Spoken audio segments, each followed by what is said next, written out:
जीतन राम मांझी जी ने झटका नहीं दिया है, बल्कि मुझे लगता है कि उन्होंने बहुत बड़े समाज के ज़मीर को उन्होंने आज बचा लिया। और नीतीश कुमार जी सिर्फ मांझी जी को ही नहीं धोखा दे रहे हैं, बल्कि उन्होंने जॉर्ज फर्नांडिस को धोखा दिया, उन्होंने दिग्विजय जी को धोखा दिया। वहाँ नेता कौन होगा ये तय नहीं है।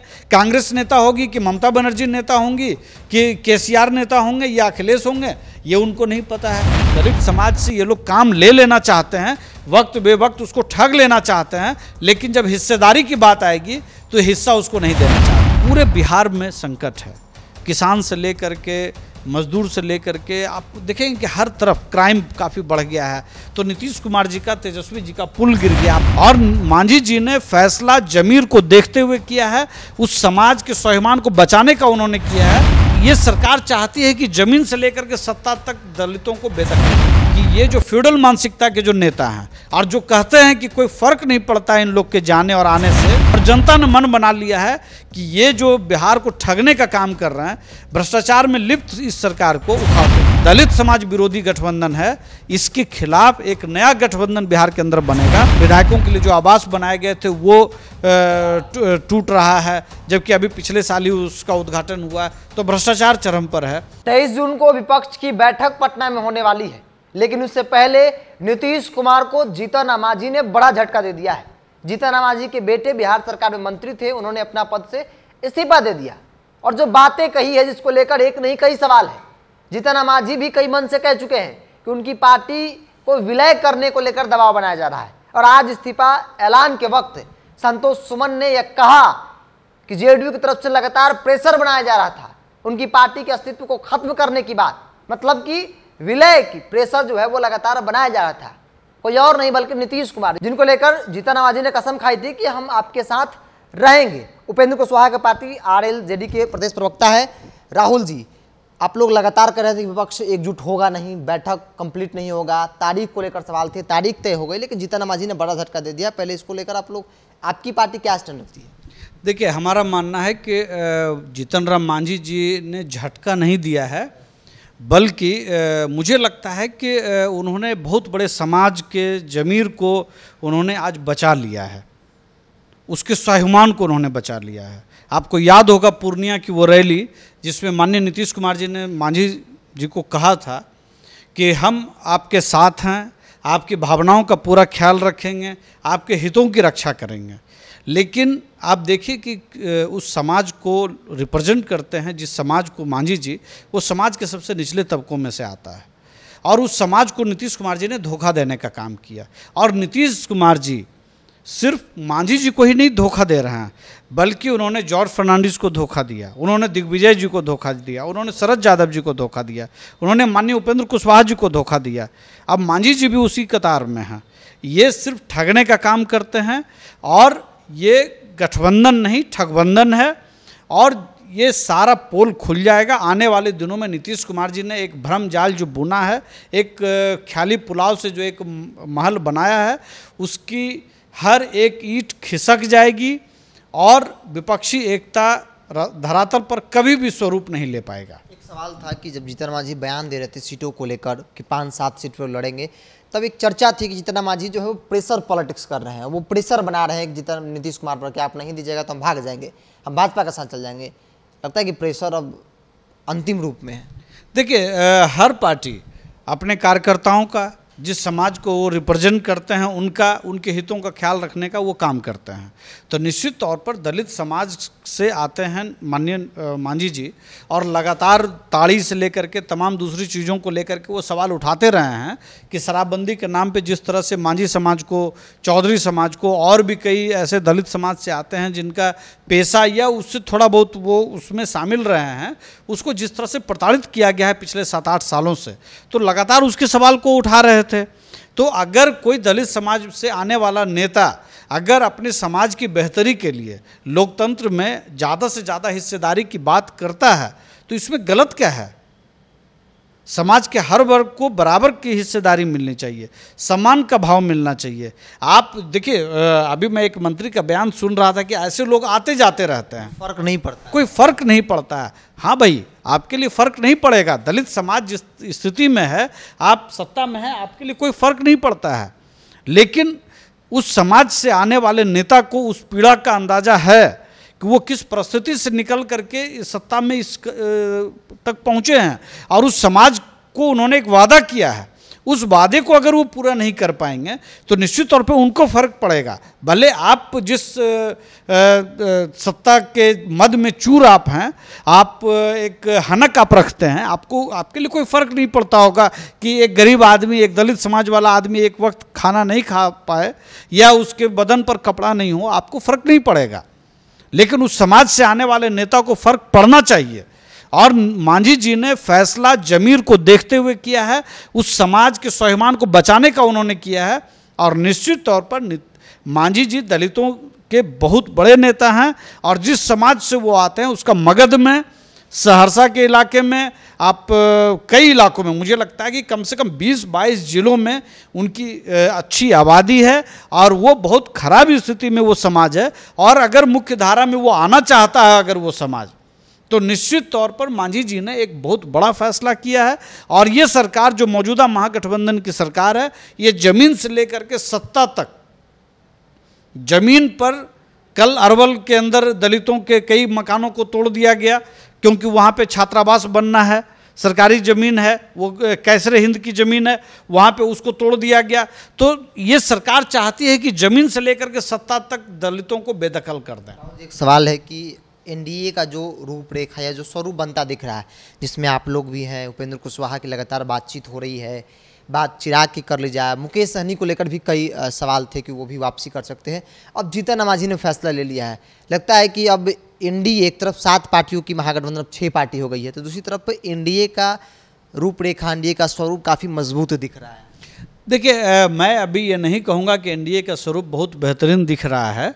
आने वाले दिनों में हमारे नेता इस पर फैसला करेंगे कि हमें किस गठबंधन में रहना है, किन के साथ जाना है। बातचीत का दौर जारी है, लेकिन निश्चित तौर पर नीतीश जी और तेजस्वी जी का एक जो अनैतिक गठबंधन है उसके खिलाफ बिहार के अंदर एक अलग स्वरूप दिखाई आपको पड़ेगा। और निश्चित तौर पे मांझी जी का भी उसमें बहुत बड़ा रोल होगा।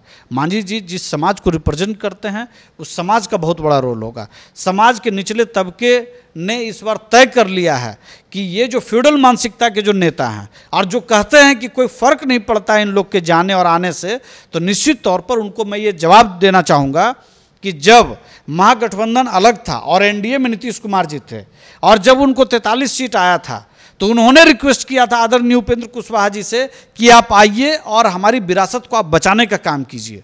वो हाशिए पर चले गए थे, उनको ये पता था कि उनके पास नंबर्स नहीं हैं, तब वो मांझी जी उनके लिए बहुत बेहतर थे।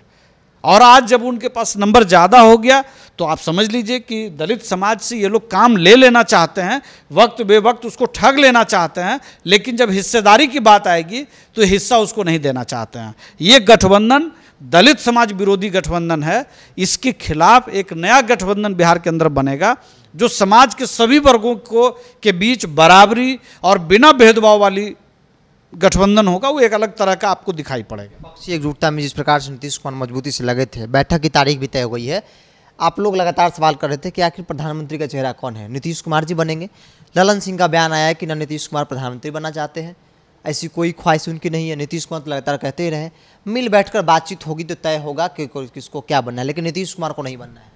देखिए, ये सब ललन सिंह जी सिर्फ इसलिए ये सारी बातें कर रहे हैं क्योंकि वो ये चाहते हैं कि नीतीश कुमार जी जितनी जल्दी केंद्र की राजनीति में चले जाएं और तेजस्वी जी को मुख्यमंत्री बना करके खुद वो डिप्टी सीएम बन जाएं, या वो अपनी राजनीति को फिट रखना चाहते हैं। बेशक जदयू खत्म हो जाए, जिस तरह की राजनीति अभी की जा रही है, पूरे बिहार में संकट है। किसान से लेकर के मजदूर से लेकर के आप देखेंगे कि हर तरफ क्राइम काफ़ी बढ़ गया है।